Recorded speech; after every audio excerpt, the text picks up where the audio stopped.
Be with you. Let us pray. Oh God, by your grace you have called us in this diocese of the Episcopal Church in Missouri to a goodly fellowship of faith. Bless Dion, our bishop, and other clergy and all your people. Grant that your word may be truly preached and truly heard, your sacraments faithfully administered and faithfully received. By your Spirit, fashion our lives according to the example of your Son, and grant that we may show the power of your love to all among whom we live, through Jesus Christ our Lord. Amen. Amen. Good morning. Good morning. It's good to see so many of you here today. I'm glad that you're here and that you'll have an opportunity to engage in something that I think is important to bring before us periodically, and we have not done that in a while. And that is to remind us of our connection to the larger church, to the wider church. As an Episcopal church, we are part of something that's much, much bigger than what sits at this corner of Ladue and Warson Road. And again, I think sometimes it's easy, especially now, to get very focused on what we're doing and on our church, and to forget that we are part of something in which we're called on to participate very actively. We are a church of the Episcopal Diocese of Missouri, and the Episcopal Diocese of Missouri is a diocese within the Episcopal Church in the United States, and the Episcopal Church in the United States is part of the worldwide Anglican Communion, which centers around the Archbishop of Canterbury and the Church of England, which is a significant part of our heritage. The Anglican Communion, of which we're part of, is the third largest group of Christians in the world, after Roman Catholicism and the Orthodox Church. So we are a significant presence in many, many places. Even though we are relatively small in this country, there are many countries throughout the world where Anglicans are the predominant expression of Christianity. So in keeping with that and in helping us to be mindful of who we are, I think it's also important for us to be mindful of how it is that we're called upon to participate in the ongoing work and life and ministry of the diocese. As you may know, St. Peter's is the second largest church in our diocese. And each year, every church within the diocese is asked to participate in the work and ministry of the diocese financially. And every church receives a request for financial assistance or an assessment that then goes into the compilation of the diocesan budget. So I want us to be more mindful and thoughtful about the decisions that your vestry is making around that, and also just to kind of help highlight our role in that. And to do that, Hal Burroughs is graciously agreed to make a presentation today. Many of you know Hal, and he doesn't need much introduction. He's a member of St. Peter's. He served on the vestry here. He's also been the Chancellor of our diocese since 2001. So for a few years, and which means that he is the lawyer for the bishop and represents the diocese as our diocesan lawyer. Hal is senior counsel in the St. Louis office of Norton, Rose, and Fulbright, and prior to that was a partner in another large firm here in the city. Hal, with his tenure as Chancellor, has experienced a lot of what happens in the diocese. He is at every annual diocesan convention and participates in a variety of ways, and so his knowledge and depth of understanding about the work of the diocese is extensive. So I'm very grateful to Hal for being willing to help us learn a little bit more about the diocese and about our role in it. Hal Burroughs. Thank you. I know I'm supposed to take the other microphone. That's right. All right. I've successfully unmuted the microphone, so we're off to the races. So when I joined St. Peter's Episcopal Church in 1990, Bill Van Cleve and Ned Lemkemeyer were running the place, and they also happened to run the law firm that I joined. So needless to say, it was a good incentive to show up, and my two boys, Bill and Ned, actually they're Charlie and Tim, but anyway, it just seemed like it was appropriate to go that route. And it was great because if you walked in late, inevitably you walked in with Bill and Georgia as well, and Bill would always say, "You're late." And it's like, well, yeah, you are too, so, you know, whatever. Anyway, so I've entitled this St. Peter's Episcopal Church, A Piece of the Puzzle. The subtitle to that is All Religion is Local, and the subtitle to that is Revenge for the Great Litany. But I promised Nathan I wouldn't tell any more Great Litany jokes. Anyway, starting things off, two thoughts. One is to recognize the Reverend J. Chancellor in one of his famous homilies, sermons, which I hope will repeat someday, to the extent that, to the gist of it was, you don't show up at church for yourself, you show up at church for the other people. So when they walk in and they see that you're sitting in your pew, it's not just for you, but in other words, just show up. You know, with the Woody Allen line, 80% of life is just showing up. Part of that is being here. The other thought, and you can do with this with you will, let everyone sweep in front of his own door, and the whole world will be clean. Think about that as we consider how St. Peter's fits into the mix. And as I honor our clergy, let me honor Luke Jernigan. So a Jewish son tells his father he's moving out. The son returns a year later and tells his father that he has converted to Christianity. The father is upset and calls his friend, who is also Jewish. "You won't believe this. My son David moved out for a year and came back and told me he converted to Christianity." His friend says, "You won't believe this. My son Benjamin moved away for a year. And when he came back, he converted to Christianity too." Both upset, they call their rabbi and explain what happened. The rabbi says, "You won't believe this. My son Joshua moved away. And when he came back, he told me he converted to Christianity too." The rabbi suggests they call God and tell him. So the rabbi tells God that all three men had sons who moved away and converted to Christianity and don't know what to do. God says to them, "You won't believe this." All right. Okay, I only have two jokes for this entire talk. That was one of them. See if you can figure out which the other one is. All right, so I'm the chancellor. That's great. That and a token gets you on the subway. 20 years of it gets you a little gold pin. I think David shot the heck out of any sense of judgment that I've been to every diocesan convention since 2001. And other than the clergy who get paid to show up, that probably puts me in a small minority. So I'm the legal advisor to the bishop, standing committee, diocesan council, and diocesan convention. I'm not the attorney for every parish, thank God. And part of that is just to keep my hands clean in case something happens at the parish level. For example, when Good Shepherd decided it wanted to be part of a breakaway group, we were able to successfully bring that property back into the fold. Help people navigate through the canons and civil law and how they interact, which I think technically makes me a canon lawyer, but if you Google that, you end up at some website called Catholic Answers. So I don't know. So we wrestle here today, we're going to wrestle with the big questions associated with being an Episcopalian. What is a parish, a diocese, a bishop, a presiding bishop? What does it mean to be part of a national hierarchical church? And I was going to say the Anglican Communion is above my pay grade, but then David said I'd talk about it. So anyway, I'll offer up a few thoughts there. Back in the day, there used to be a brochure in the narthex, and it was aptly entitled, "What is a Diocese?" Because I think most people who are not cradle Episcopalians don't know what the heck a diocese is. They don't understand how the bishop fits into the equation. I mean, as far as they know, David is the best representative of God that we have in the diocese, and that's just the way it is. But the church we're part of a much bigger whole. All right, let's try this. There we go.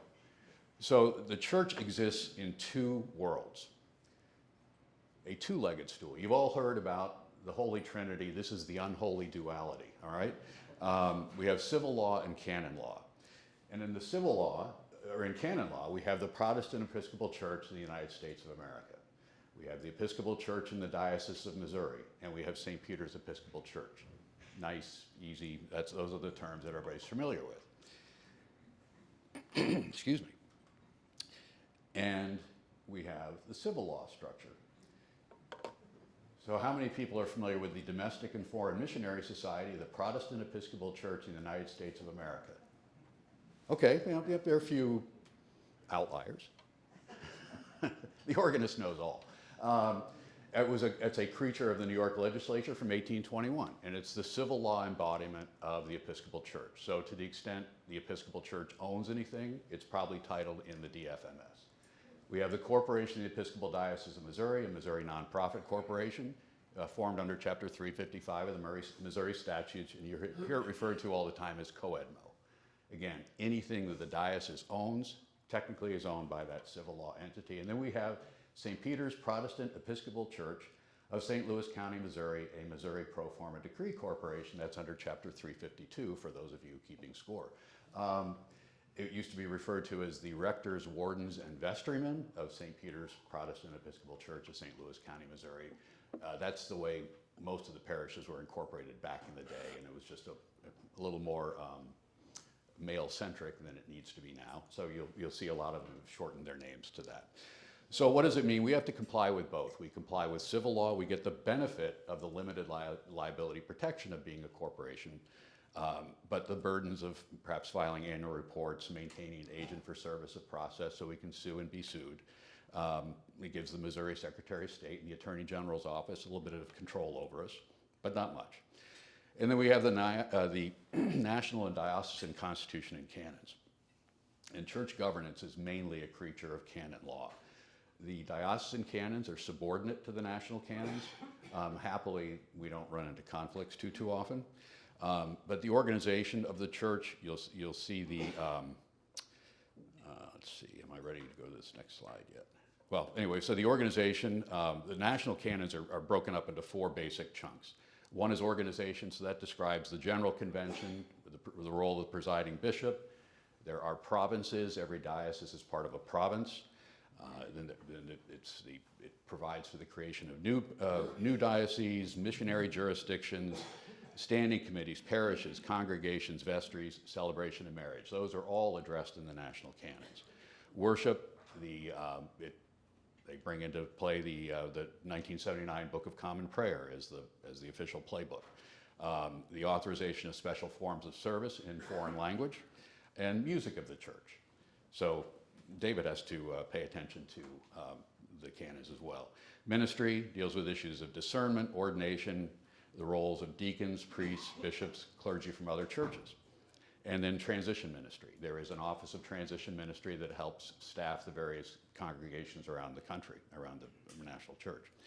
And then there's everybody's favorite Title IV, which deals with issues of ecclesiastical discipline. So if we have a priest or a bishop that colors outside the lines, shall we say, we deal with that. Happily, that's stuff that I get involved with. Happily, we don't deal with that terribly often.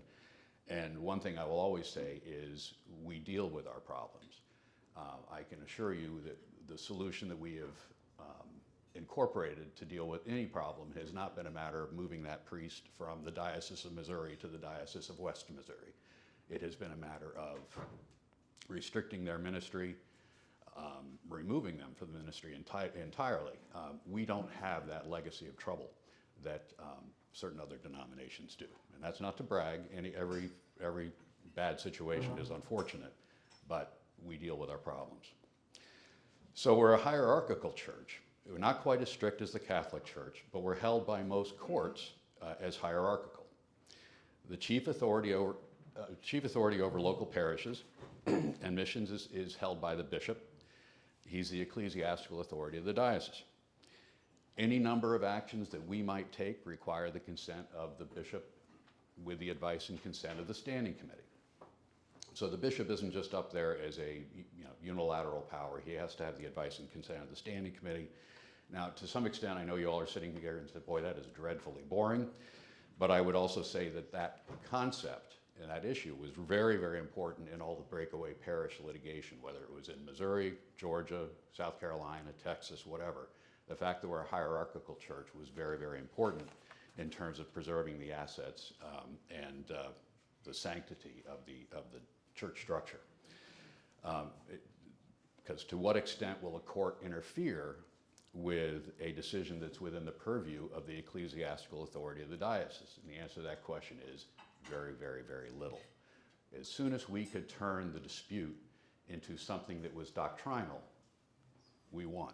It was as simple as that. If you could take it out of the civil law context and make it a matter of the church, then it was pretty straightforward.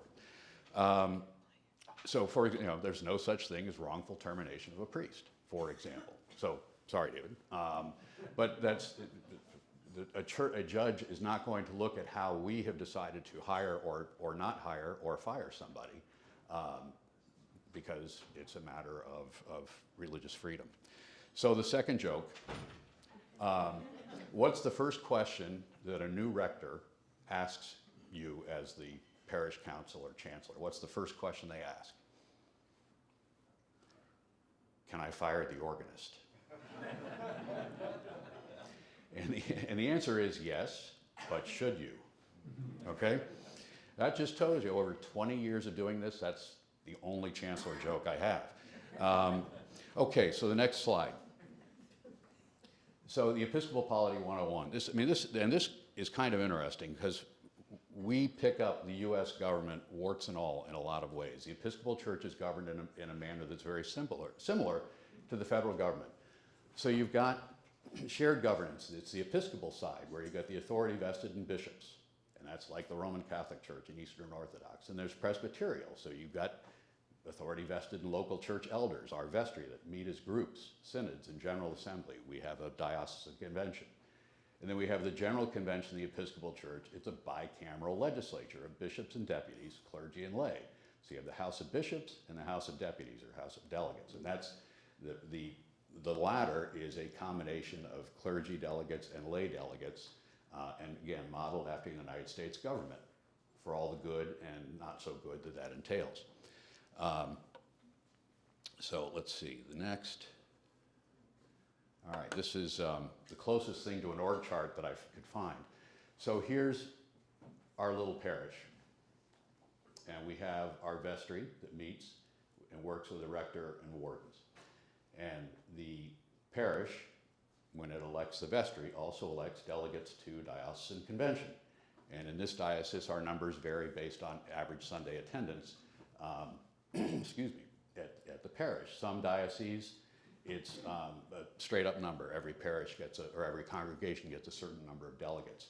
All clergy who are canonically resident in the Diocese of Missouri are automatically voting members of convention, whether they're active in parish, whether they're active in parish ministry or not. There's certain sort of minimum standards they have to attain in order to preserve the vote, but they always have seat and voice.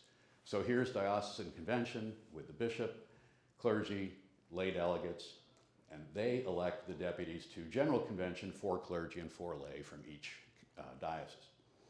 And then, of course, all the bishops meet in the House of Bishops. So, and then diocesan convention elects the standing committee. It elects certain members of diocesan council, and then, of course, we have COEDMO. Diocesan council, which I'll talk about in just a minute, is the board of directors of COEDMO. So that's what we look like, and that pretty much every diocese has this same basic structure. Diocesan council is a creature of local canon. Not every diocese has one, but standing committee is a creature of national canon. Every diocese has a standing committee. So diocesan council, we'll strike that. We'll talk about standing committee first. It's a national entity. It's elected by convention. Its primary role is to be a council of advice to the bishops. That's why you often see in the canons the bishop with the advice and consent of standing committee. When they're acting as a council of advice to the bishop, their proceedings are confidential. Excuse me. They meet in conformity with their own rules from time to time, and I love this line. They meet of their own accord and agreeably to their own rules when they may be disposed to advise the bishop. So if they wake up one day and say, I feel like advising the bishop today, they can have a meeting and advise the bishop. So let's see, they can, and in the absence of a bishop, they'll function as the ecclesiastical authority of the diocese. So we'll go to the next slide. Oh, this is just an aside. So if you can't read the caption. Third joke. You only got Oh, all right, okay, sorry. So this is more of a lawyer joke. I hate the pressure to compromise with someone who's dead wrong, whatever. All right, sorry. So that was for the diocesan council talk. So diocesan council is responsible for the budget, overseeing receipts and expenditures, plan, develop, review, and evaluate the programs of the diocese, and make recommendations to convention, propose policy to convention, and during recesses of convention shall alone interpret diocesan policies. And I quibble with that because I get asked to interpret diocesan policies all the time, so I don't know. But the bishop chairs that organization. There are 6 at-large lay elected at convention. And then each convocation elects 2 lay delegates and 1 clergy. And the bishop has 3 appointments of his own discretion. You'll notice there is an imbalance. There are more lay than clergy on the diocesan council, and the diocesan council is responsible for the money. That is what Bishop Jones put in place years ago. That was intentional, that the laity would have a majority at the diocesan council level. And then they also function as the board of directors of COEDMO, as I mentioned. All right, now the national church, just a few facts. So it began to organize in 1789, separated from the Church of England. I mean, so the history is fascinating. 3/4 of the signers of the Declaration of Independence were members of the Episcopal Church. And think about what that must have been like when you were the Church of England and we were suddenly involved with something where we were going to separate from the Church of England, and the church managed to survive all that. But 3/4 of the signers of the Declaration of Independence, 25%, 1/4 of all the presidents have been members of the Episcopal Church. From an evangelism standpoint, the organized structure with the diocese and so on was hugely helpful. I mean, I grew up in the Congregational Church in New England. You don't see the Congregational Church as prominent in the Midwest or West as you do some of the other religions, because Congregational churches were very congregational centric. And yes, they joined the United Church of Christ eventually, but way late in the game. The Episcopal Church was much better at evangelism, and you can go back to when the Diocese of Missouri was founded. It was a long, long time ago, and you have some commonality with everybody working out of the Book of Common Prayer. You have some assurance that if you show up at an Episcopal church in St. Louis, the service might look at least a little like an Episcopal church service in Vermont or anywhere else.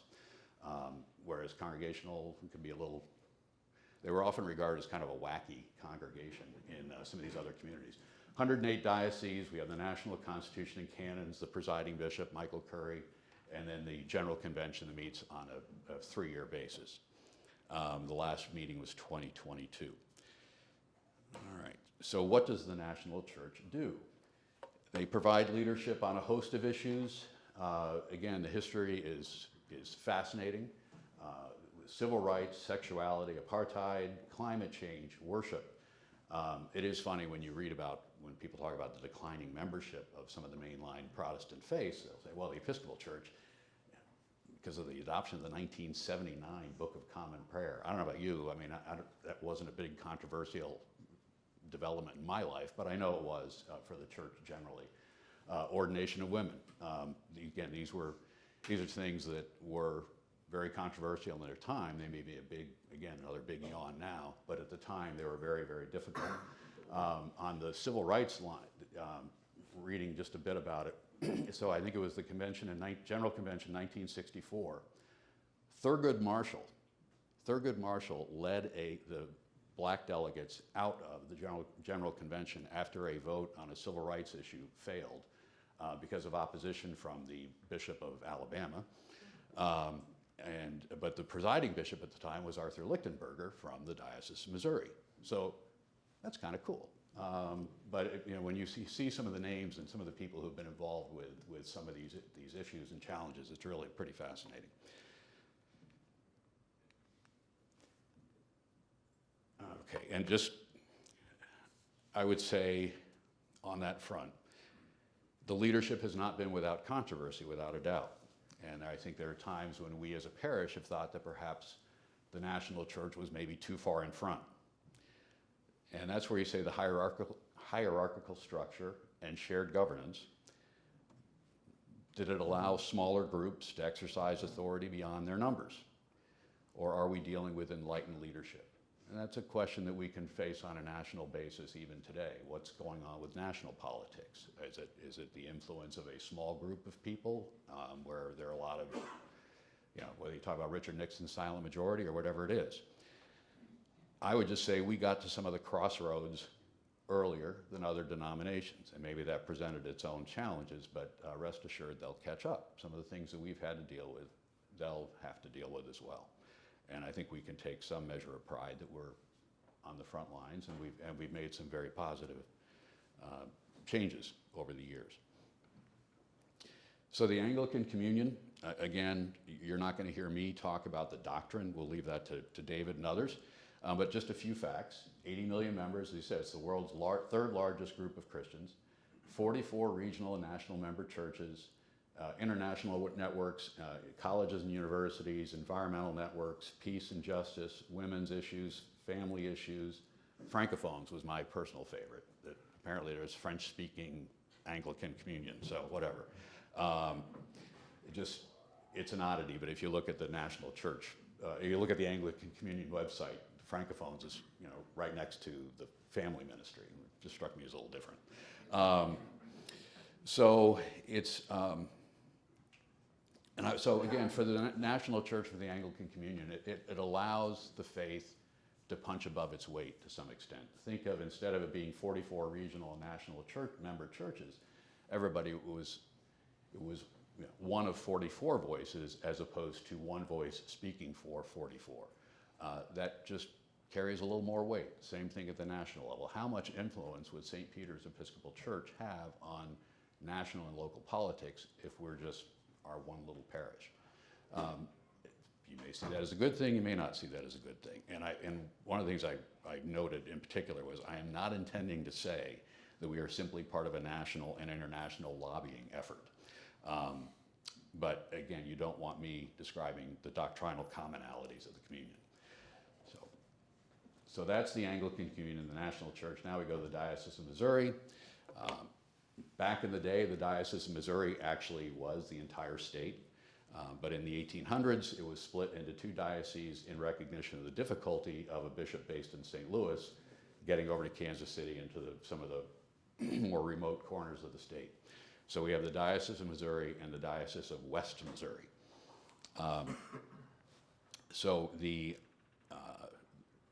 diocese is populated with the diocesan staff of the bishop, the canon to the ordinary, which is one of the stranger titles in organizational structure, but that's basically the bishop's right-hand person. We have a canon for evangelism and discipleship development, a canon for finance and administration, a ministry developer for children and youth, diocesan ministry developer for young adult ministry, a diocesan archivist, the Rockwell House chaplain, that's Hopi Jernigan, and then the director of communications. So the diocesan staff is not huge, but they perform an important role. So we've got the eastern half of Missouri, 41 congregations in campus ministry, and approximately 10,000 members, 75% of whom are in the metropolitan St. Louis area. And if you'll notice, this red dot is 21. So 21 of the 41 congregations are in this metropolitan area. But you can imagine trying to deal with commonalities of issues between parishes in Hannibal and Kirksville and Cape Girardeau and St. Francis and Ascension in St. Louis. It's a pretty wide range of issues. And the bishop has a big job, but he brings an enthusiasm to it that is pretty addictive and pretty infectious. And I think he's really off to a great start in a challenging environment. So what does the diocese do? So there's external facing and internal facing. On the external facing, there are various ministries: creation care, which is dealing with issues of climate change and conservation; gun violence prevention, for obvious reasons; discipleship development; Hispanic ministry; indigenous ministry; Jubilee ministry. That Barbie Click was here last week. That's part of her turf: the food, shelter, healthcare issues for the underserved and needy. LGBTQIA plus ministry. Dwayne Traynor is the diocesan missioner for that particular ministry. Pastoral care. Okay. Yeah, public advocacy, social justice, rural ministries, women's ministry, and then there are affiliated ministries that you may or may not know about. Sewanee, that's the University of the South, St. Andrew's Resources for Seniors, St. Luke's Hospital, and the Episcopal Presbyterian Health Trust. So those are all part of the diocese in one way, shape, or form.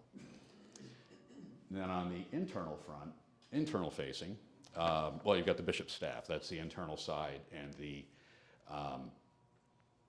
on the internal facing, I just jotted down congregational support for parish leadership, safe church policies, ministry reviews, business methods, support for clergy.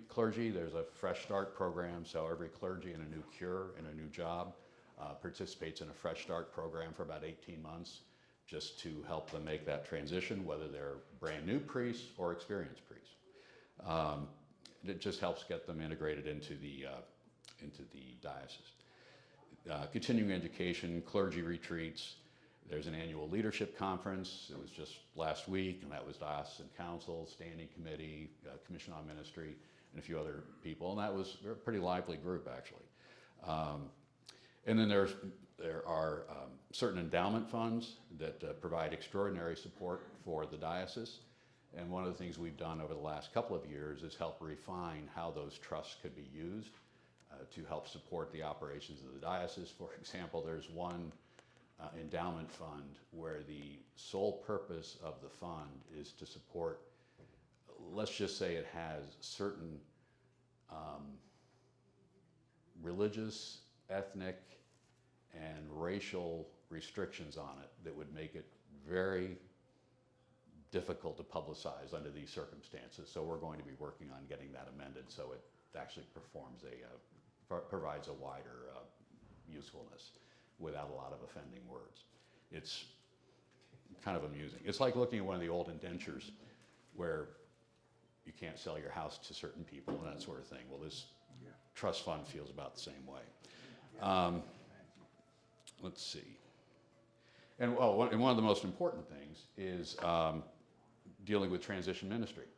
So, we didn't find David by putting a want ad in the back of the Post-Dispatch.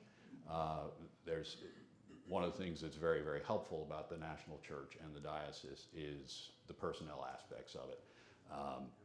Where we don't move, again, like the Catholic Church, we don't move people around against their will, but we do have resources available to help put the right people in the right places. And those are huge challenges right now. Bishop Dion was just saying the other day, the Diocese of Southern Ohio has a ridiculous number of open positions right now, and they've got a lot of clergy who will be retiring over the coming years, and the number of people coming through seminary right now is not huge. So there'll be a clergy shortage, and we're kind of dodging that bullet in a lot of ways so far. So St. Peter's, like it or not, is a resource parish. We have a long history of doing that, helping with church plants at St. Timothy's, Church of the Good Shepherd, which is now Hope Episcopal Church, St. Martin's in Ellisville, and there's one other, I can't remember which one that is. Where's Sally Lemkemeyer when I need her? But anyway, and we've established ministries like the Haven of Grace and been involved with other things outside of just the four corners of St. Peter's. And it's been a long legacy of looking beyond those four corners. There's a lot to see out there. For good or for ill, we're a resource parish. We're the second largest in the diocese. We have one of the biggest budgets in the diocese. With that goes, I think, significant responsibility. There has been a legacy of supporting the diocese out of this parish that has not been matched by some of the other parishes. Again, not casting aspersions, but that's been the legacy. Helen Hetledge, who was Bill Laird's daughter, was always a very passionate and vocal advocate in those ways, in that direction, and hopefully we can stick with that. And that's not to say, this paid political advertisement here, we have huge challenges here, and we always will, but we also are really blessed by the membership we've got and the resources that we've got and what it's like to be here on a Sunday morning. So that's all I have. I'm happy to respond to any questions to the extent anybody has any. Yes? Oh, yes, yes, you have to wait for the microphone, which I always forget.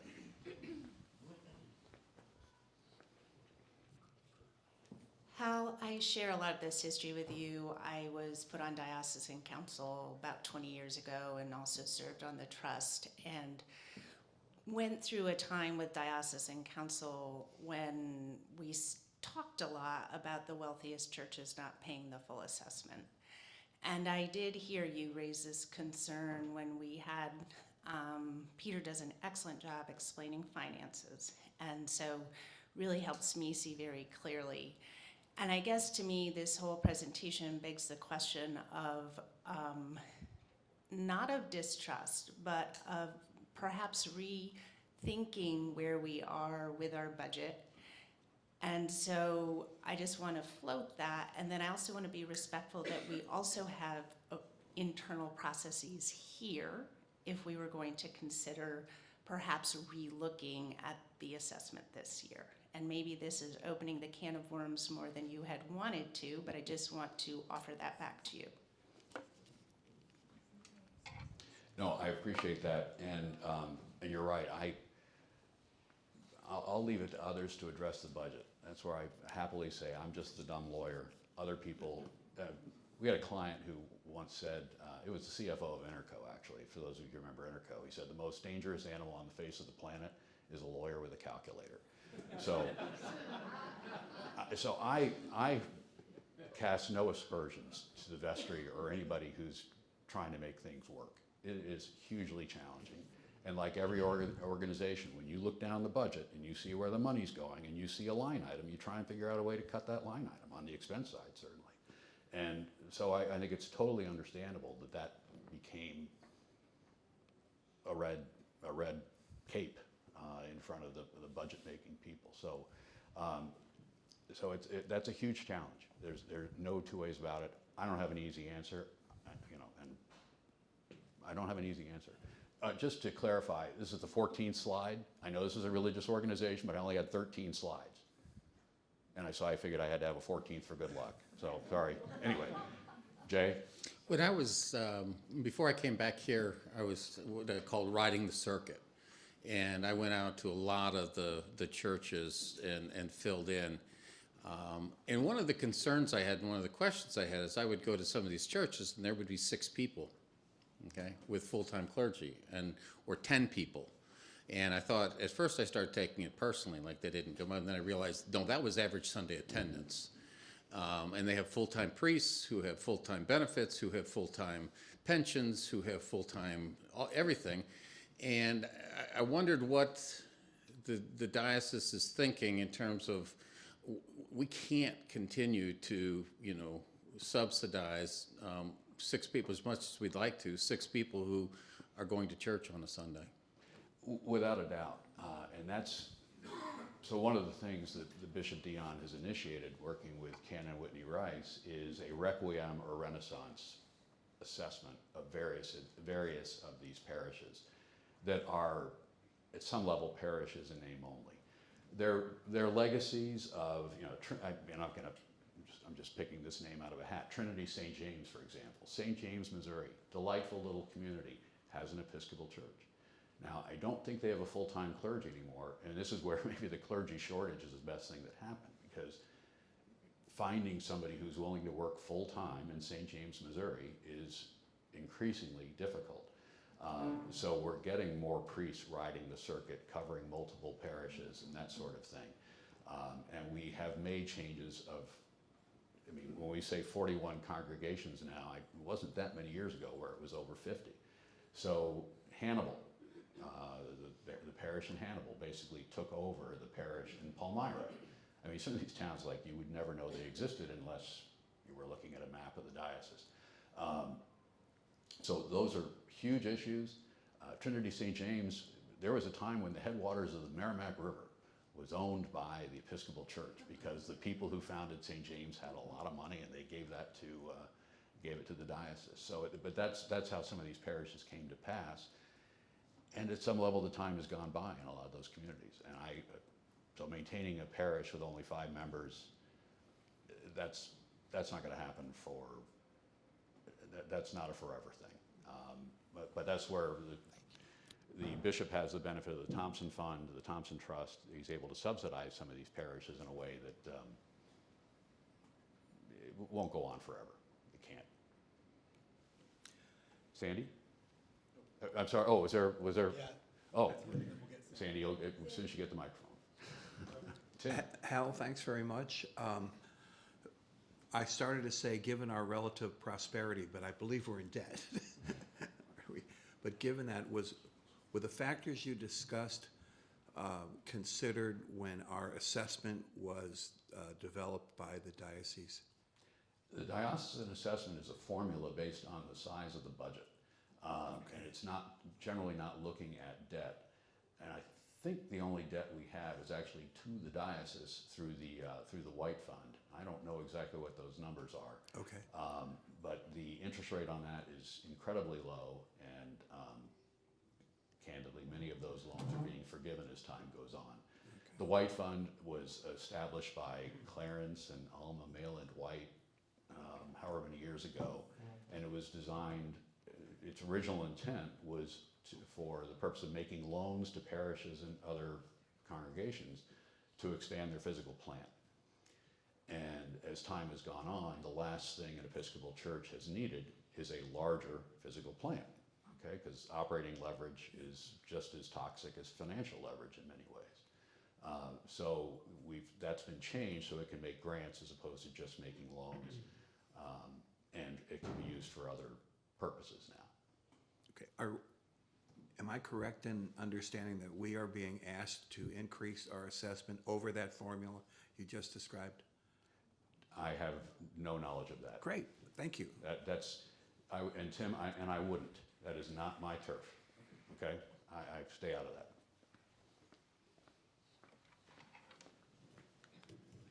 that. I'm building on what Jay had to say about small parishes, and priests are fully paid in those small parishes, things like that. It was my understanding that a few years ago, when the national church became in concordance with the ELCA Lutherans, we being a U-shaped church down the East Coast, across the bottom part of the nation and up the West Coast, very strong, relatively speaking, in those areas, and the ELCA Lutherans being very strong in the interior where we are not as strong, that there would be an overlapping of the ministries between the two churches to be able to satisfy their shortcoming needs. I'd like for you to comment on that if you don't mind. And the other thing that I found to be interesting is when you and I were working together, when Good Shepherd left the diocese, one of the things that caught me off guard that I did not know, and I'm wondering if it's changed since then, is everything that belongs to a parish, that is inside a parish, from the flags to the altar, implements to the books of common prayer, the hymnals, the children's stuff, all belongs to the diocese and nothing belongs to the parish, to the extent that what we were up against was, as Good Shepherd was walking out of the diocese, they took all of that with them that didn't belong to them. So I have two questions there I'd like for you to comment on, please. Well, let me answer the easier one first, and that is the ownership. So at the parish level, every parish is a separately incorporated entity, a separately incorporated Missouri nonprofit corporation. So Good Shepherd owned its own books of common prayer. They owned their own building and lot. They're the Johnny Londoff of town and country, okay? So Good Shepherd owned its own real estate. Now, what you may have been referring to is what's called the Dennis Canon.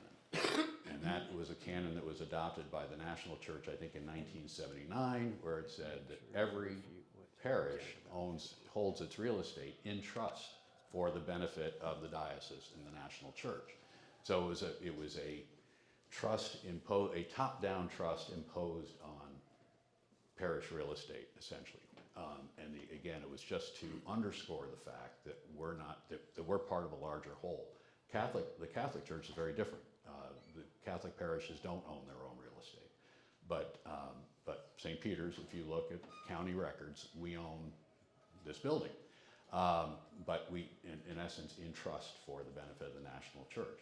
And a lot of the litigation has been over the validity or the merits of that trust relationship.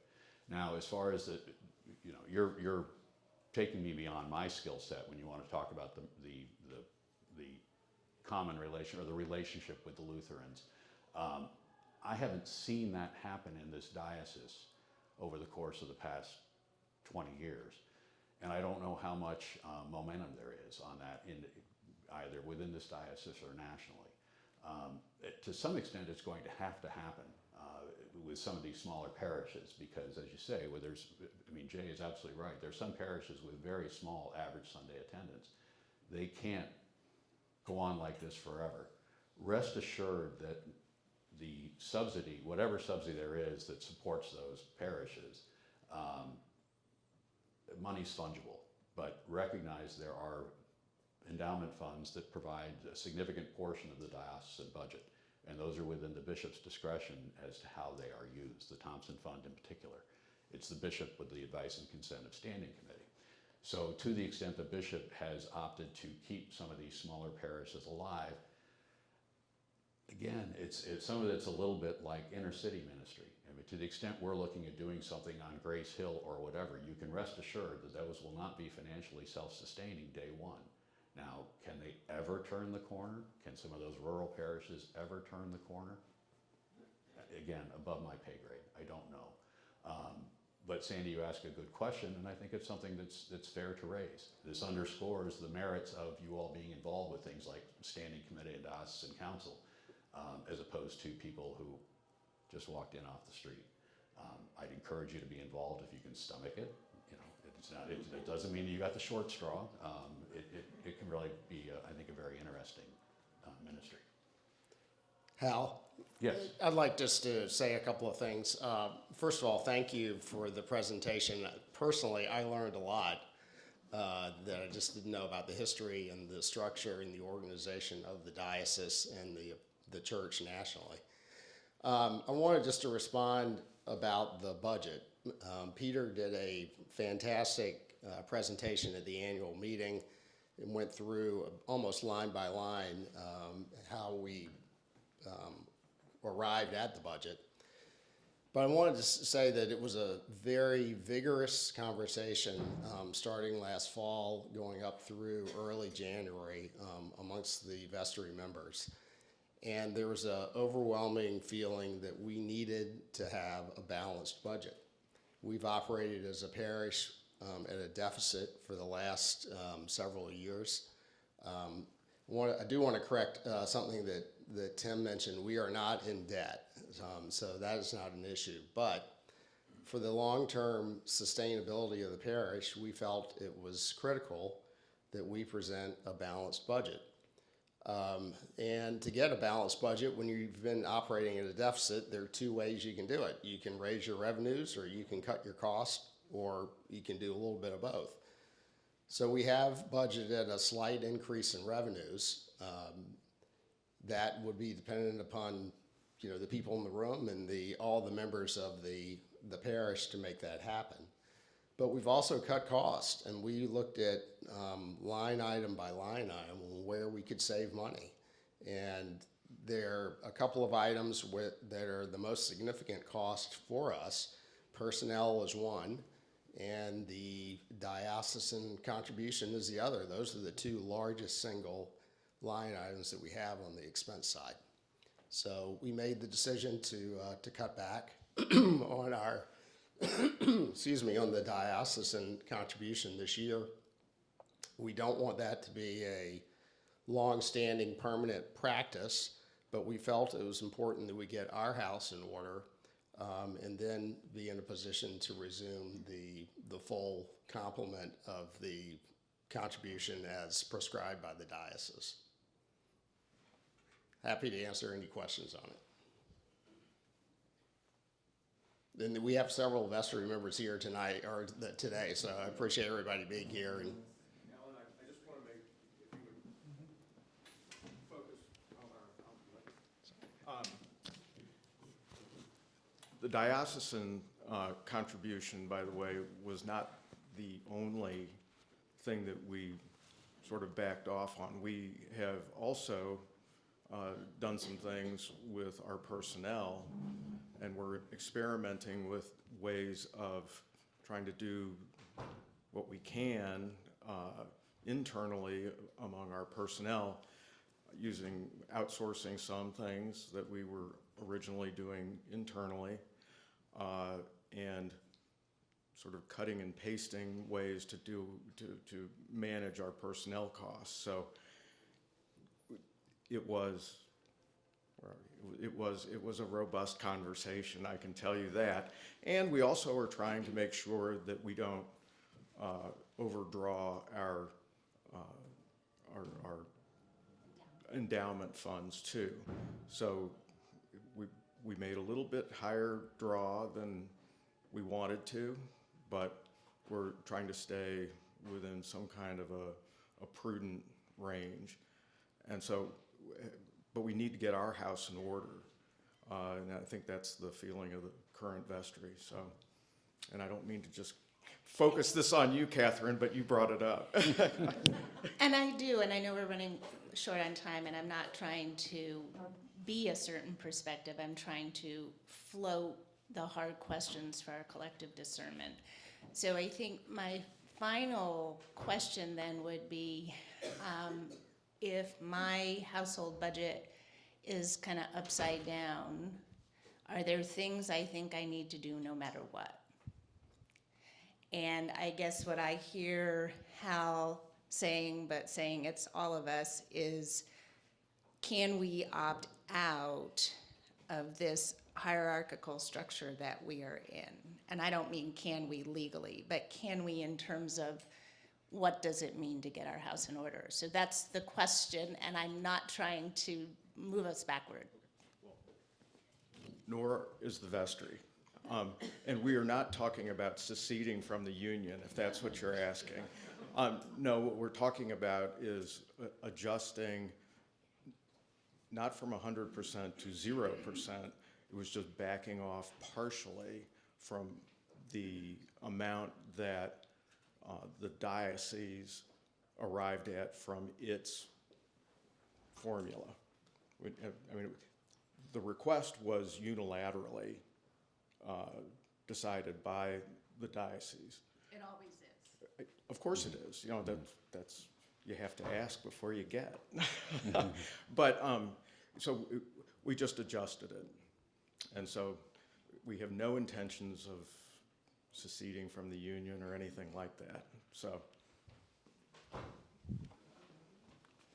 I'll just say there's a long legacy of parishes not paying full freight, and there's actually a mechanism in the canons to deal with that in terms of reducing their representation at convention. Some people might see that as a positive. They don't have to send as many people to convention. But anyway, for what that's worth. So St. Luke's Manchester, which may it rest in peace, was famous for never paying full freight, and they were always protesting something. So I would ask the treasurer, so well, what are they protesting this year? And they never really knew, but St. Luke's Manchester always had its knickers in a twist about something or other, and they weren't paying full freight. So like I say, we're not the first parish to be less than 100%. It's not the end of the world. It's just something I'd like to see us head in a different direction. Chris, Sandy? I know we're close. Did you raise your hand? Oh, yeah, go ahead. I just want to make a point. I was on vestry twice in the 80s, and we were never paying our assessment. And so we do have a history of this. And so I would just like to encourage the vestry to continue to work towards that, because it took us, I don't know, like 20 years to finally begin paying our full assessment. Yeah. And I don't want it to take another 20. Okay.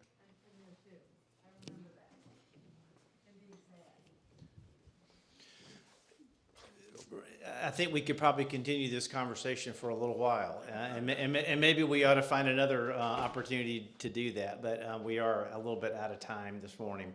Hal, thank you very much.